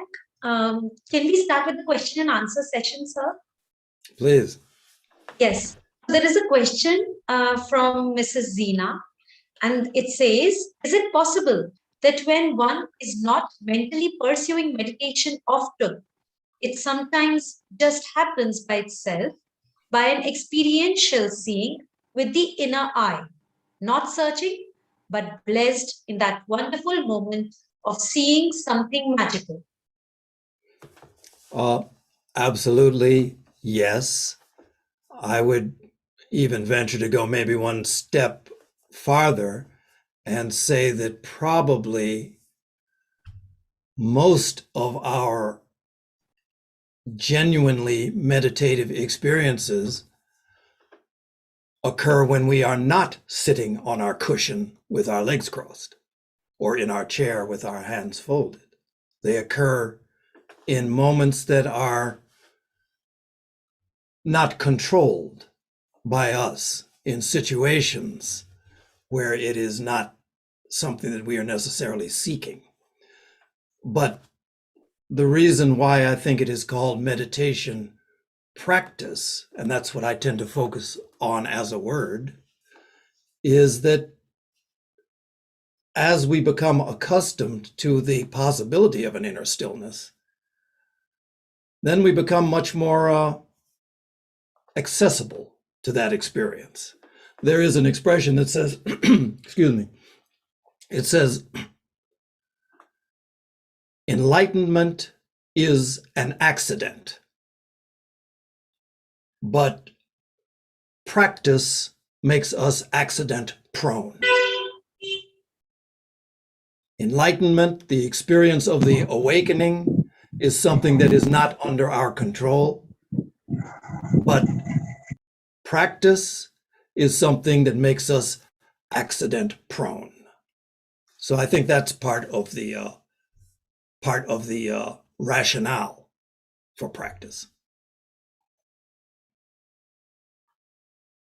All right. Thank you so much, sir. Let's go to the next question. There is a question from Sharnaz, wherein she says, thank you so much for the explanation that you've given about HPB's diagram on meditation. However, she also says that as per the yogic philosophy, mind has various dimensions and keeps wandering, varies, it has only two dimensions, inhalation and exhalation. So if she says we are just watching our breath, wherein we are not only inhaling oxygen, but pranic energy from the cosmos, that energy itself helps us to still the mind and go into deeper meditation. She's asking your views on this. I would agree about the aspect of breath as more than just oxygen, certainly. The process of breathing, but more importantly, the process of consciously breathing is one that has the capacity to focus more on the energetic side of it, the prana or the chi side. So yes, these are advices that are given in terms of the practice of meditation. Basically, the vehicles have to be prepared and the vehicles have to be also quieted. They're very basic sorts of exercises related to the breath, even something like alternate nose breathing, alternate nostril. In a sense, basically it's air coming to the lungs from a material point of view. But in the idea of the occult anatomy of the human being, we are viewed more as systems of energy that have different centers that are focuses of certain types of energy. So in this alternate breathing, there's the idea that we are cleansing some of the channels through which this energy flows. And so that's something that as a regular physical practice has benefits for the deeper practice of meditation. To say that it's a physical event does not preclude it from being also something that is connected with spirit. The whole idea behind ritual is that ritual is the enactment in the physical world of deeper patterns of being, and that in moving and in conducting ourselves along these certain patterns at the level of the physical world, that it equally affects the emotion, the mental, draws down to the Buddhic, and actually connects us to highest levels. So all of these things are great advices. And for each person, your approach to it will be at least slightly different. It's good to take advice from people who have background in these things, but at the same time, for each, honestly, if the Buddha had followed the advice of the people who were around him, the older, supposedly wiser, more practiced ones, he would never have become the Buddha, because he was told, don't do it. You're a householder, you've got a family, you can't go off to the forest. But he did. So there are advices, but the important part is all of this is an act of consciousness, whether it's at the physical level or a higher level. Keep in mind that this is consciousness in motion, in activity. And part of this whole process is to connect ourselves with ever deeper levels of that consciousness that is already resident within us. Again, day one, what is a human being? Highest spirit and lowest matter linked by mind. Highest spirit with all of the agencies of spirit, all of the beings associated with it, participate in the human experiment. We can speak in terms of humanity, but also equally participate in each fragment of that whole, each of the individuals.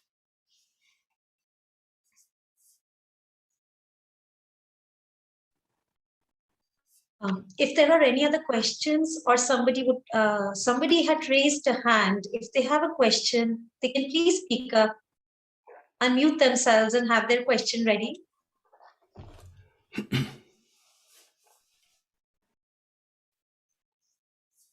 Sir, I see no more questions here. If there are questions on YouTube, Brother Shikhar, would you have those questions in hand?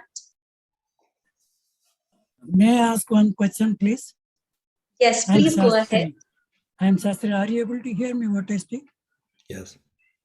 Sir, good evening, sir. Good evening. I want to know, because we listen to many speeches and other things. What we understand is that through speeches, we get enlightened. But one thing in practice, we find it very difficult to follow. And when you showed me about the Blavatsky's quotation, I understood now. Gradually, we get enlightened by practice only. That is what I have understood. Am I right, sir? I would say yes, but maybe we need to expand it a little. In a sense, yes. I think our normal way of looking at things is the idea that gradually we move toward this experience that is really relatively unknown or mysterious to us that we talk about as enlightenment. So in that sort of way of seeing it, it's the idea that as we study, we, climb a ladder of sorts, or so there becomes, if you study this one, you study that one, you study that one, you study that one, eventually you reach something like enlightenment. I think we tend to view it that way because from what we're able to see, that seems to be true. I mean, we look at a person who we think of as actually being wise, and generally they have often they have some profound background of specific study. And so we think that there's a certain number of books or a certain number of pounds of books, kilos of books. If you read, a certain number of kilos of books, then you're verging on wisdom. And no matter what the type of book is, it is correct, but it isn't correct. The experience of enlightenment is, in fact, it's a moment. Just like, it's a moment when the child is born into the world. Prior to that, its world was something completely and utterly different.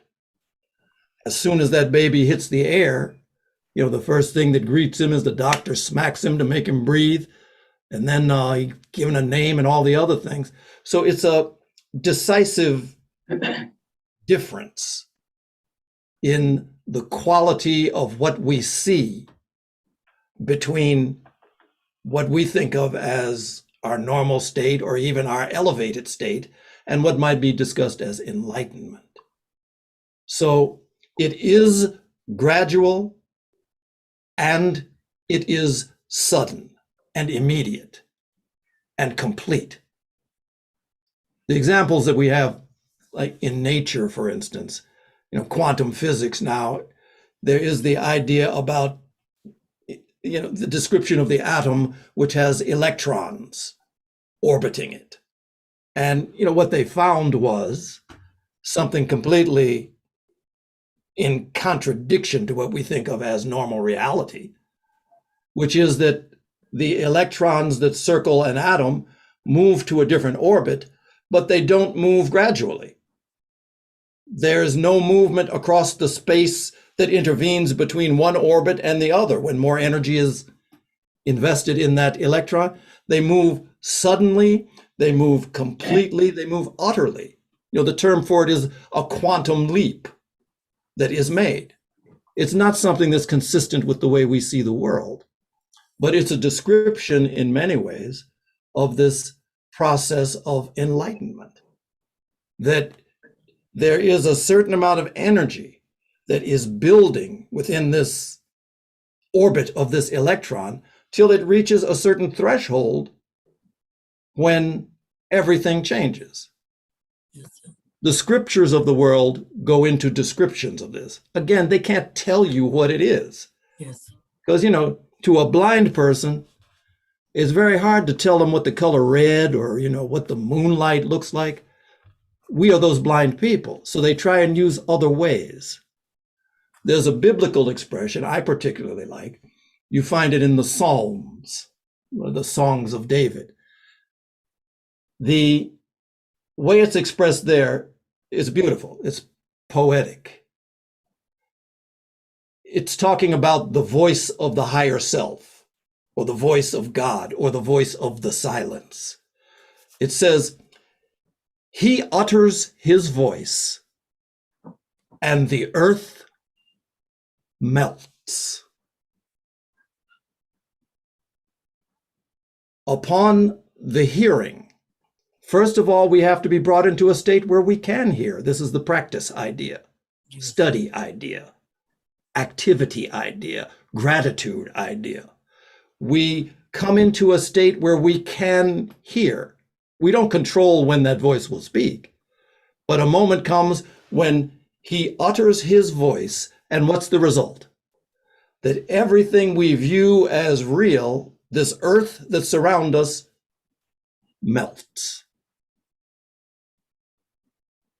It's a poetic description of something that cannot be described in the it cannot be fully understood in the absence of actually some degree of that internal experience. Yes.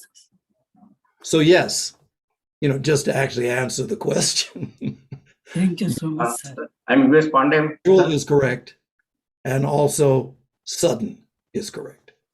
Yes, sir. Okay, sir. I'm U.S. Pandey, sir. I have posted one point for your kind information. Can I speak? Hello, Unsafe. Oh, this is, U.S. Pandey here. yes, please, go ahead. First of all, I must thank you, sir, for very liberating and uplifting talk during these 3 days. No, at one point, I.S.P. says that one should constantly focus on some highest noble ideal. Then the need of what is called divine discontent is also mentioned at some places. It would be very helpful if you could kindly throw some light on these for our benefit. Yeah. The focusing on the highest ideal and the divine discontent. Yeah. And I think the idea is, as we've been trying to express, is that reach for that which you cannot grab. Reach for that which is beyond your grasp as high as you can. Ultimately, you'll be able to enter the fringes. We talk about truth, we talk about wisdom. So as we reach for wisdom or for truth, we will find ourselves coming to be associated with the fringes, the garment of truth. And that often is expressed in the forms of higher sorts of knowledge. But if we just accept knowledge as that truth or that wisdom, then of course we're settling for the crumbs that fall off of the table. That there's a poem that says that a man's reach should exceed his grasp, or what is a heaven for? That what we reach for should always be something beyond what we're capable of grasping. If we can grasp it and define it, it's necessarily limited. So yes, reach for the highest. And that will change for us at different periods in our life. What is the highest? As far as divine discontent, if that's something that we generate within ourselves consciously, then it's artificial. Basically, I think there is a point that comes where we find that this just isn't working and there's something more has to be there. We become discontented.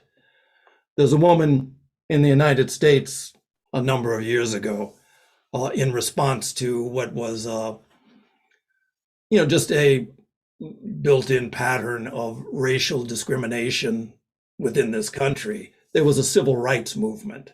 Out of that, such people as Martin Luther King and others came up. Everybody focuses on the great luminaries, but they forget that anyone who is at the head of a thing necessarily is supported by thousands, that they stand upon others. There was a woman by the name of Fannie Lou Hamer, who most people never heard of, but she was born in a very brutal and very discriminatory part of the United States.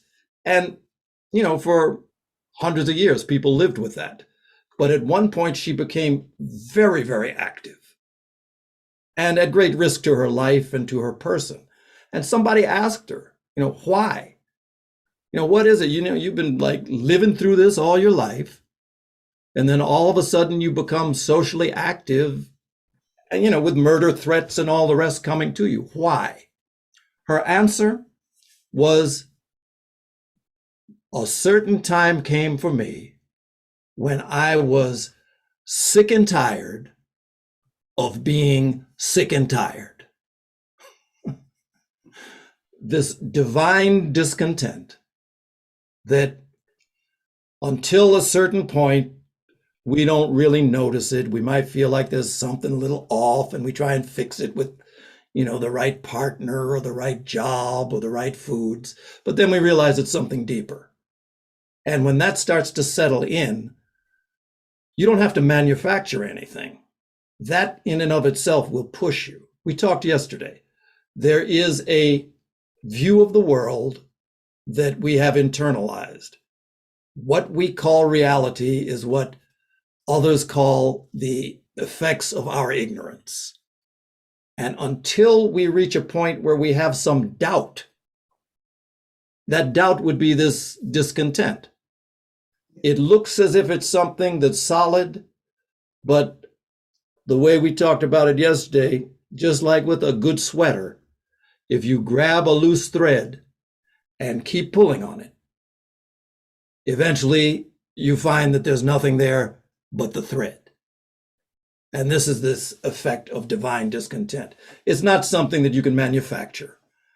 It's something that at the stage when you are ready for it, it arises. Thank you, sir. Thank you so much, sir. So the 3-day journey and this chapter that you've taught all about to us. Thank you so much for that. This chapter is now coming to an end. So I would take your kind permission and would want to ask you, how do you want to proceed to end? Should we do a short meditation? Or can I invite Sister Uma Bhattacharya for giving you the vote of thanks? Let me do this. Yes, sir. Sure. Just one more thing. And then we can turn it over to Sister Uma. All right, sir. This has been a wonderful meeting. It's a good thing to come together in this fashion, in any fashion, with a focus of something that is, again, beyond our grasp, but something that we together are reaching toward. And, we've had a lot of people that have participated in this program. And always, for us to be here, we're here for a reason.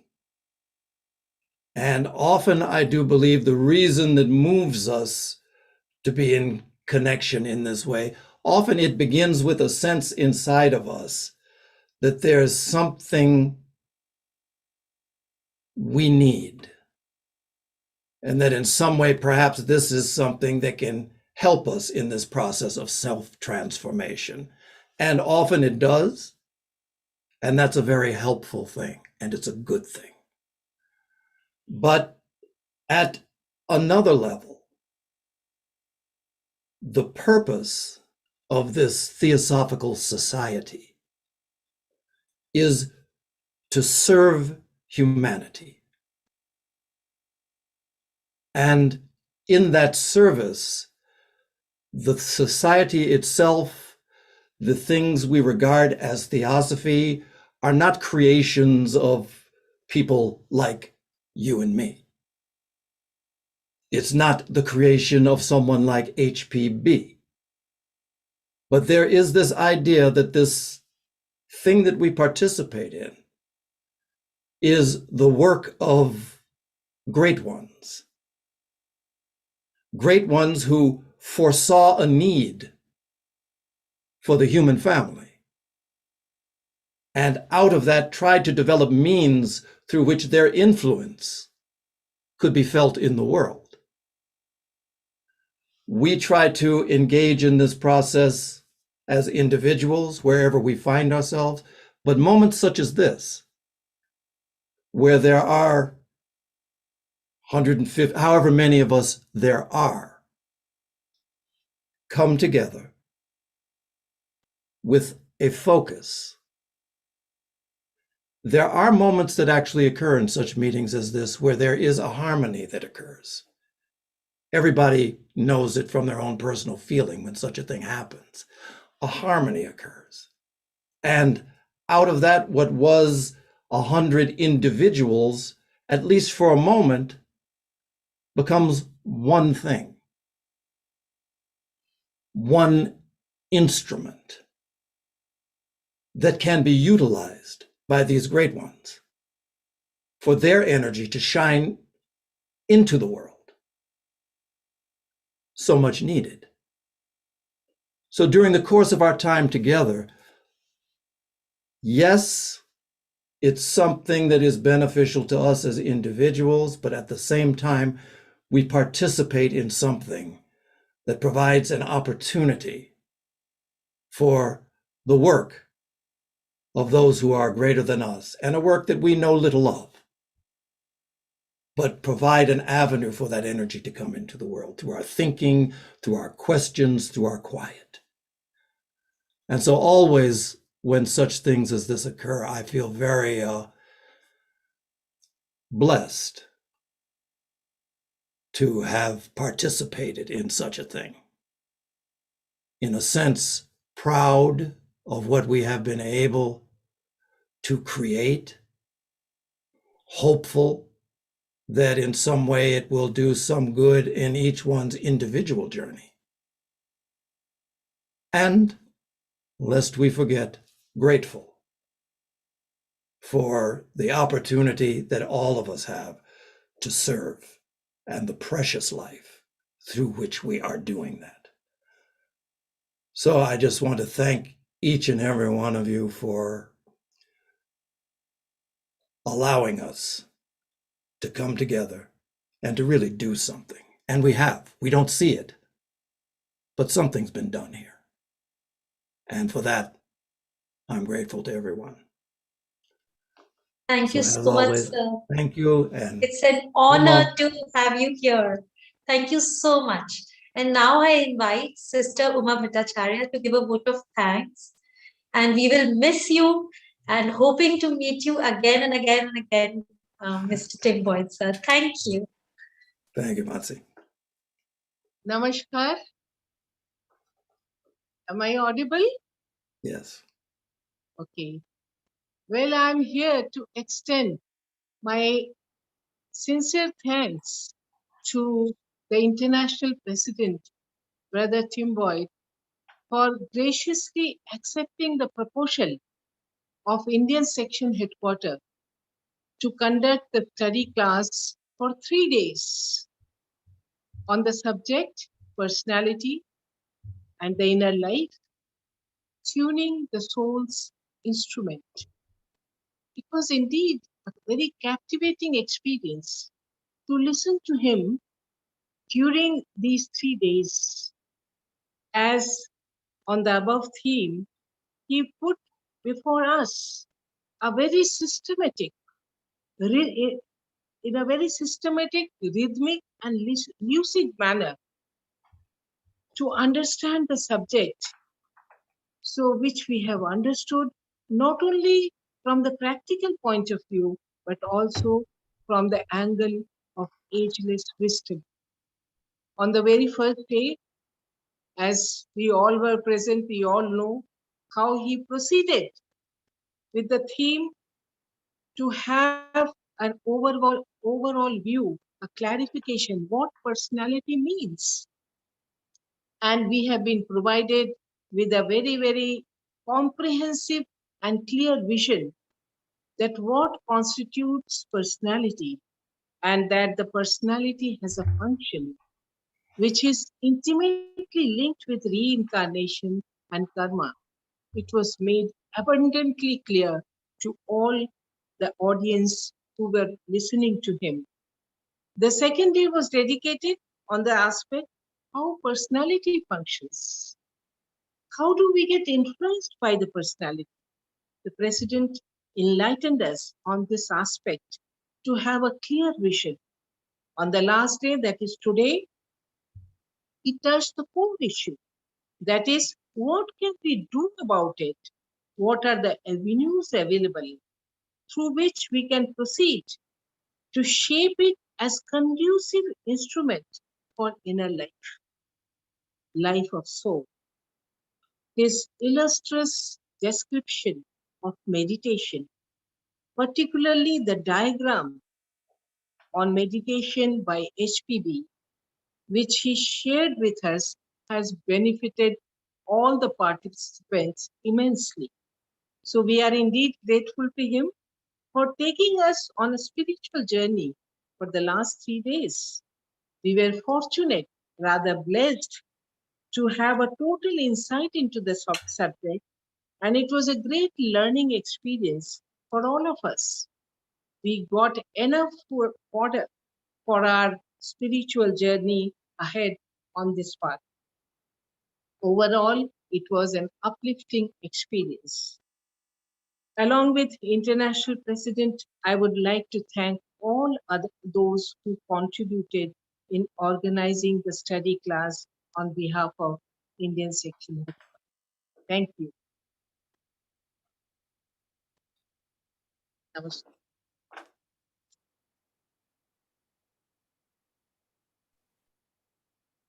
Thank you, Sister Uma Bhattacharya.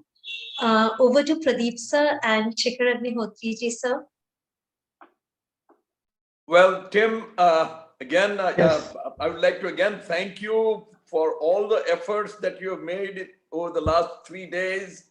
And this is the second time you're doing in the last 5 years, but everyone has really enjoyed. You know, you had a way of your own to explain things, and it became very clear. And I was just looking at the comments of people, and everyone was happy that they were able to understand what you have been talking about. So that's very nice of you, Tim. Thank you very much. And thank you to Pradeep ji and all the people that were involved. You brought in some extraordinary orators in the Indian section. And I look forward to hearing all of them in the Indian section convention now, Pradeep ji. Well done. Thank you, sir.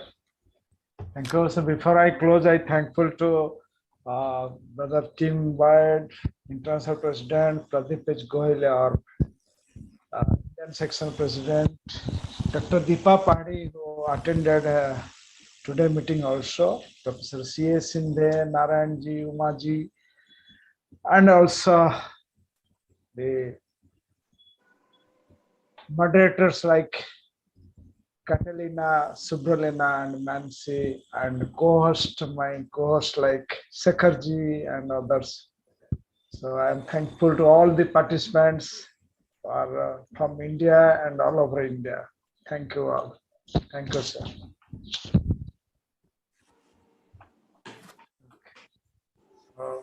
It is time to close, and we will meet again during the 146th International Convention. Thank you, sir. Yes, it will be a difficult parting. We'll miss you, sir. And we hope to see you again, all over again. I'm hard to get rid of. Yes, sir, See you again. Thank That you time so much, sir. Adiyar will be the host. Yeah. Yeah, it is raining in Adair. Yes. 2 days it is rain. It is nice. Not surprising. It's All right, a day everyone. for gratitude for me as well. Thank you. Thank you. Bye, Adia. Thank you. Thank you very much. Thank you so much, Timji. Thank you, everybody. Thank you, Sri Thank you so Mataji. much, Timji. Amog. Shikharji, Manshiji, and Umaji. Thank you.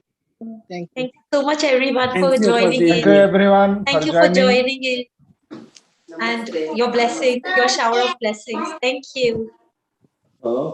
I'm closing now. Thank you. I'm closing.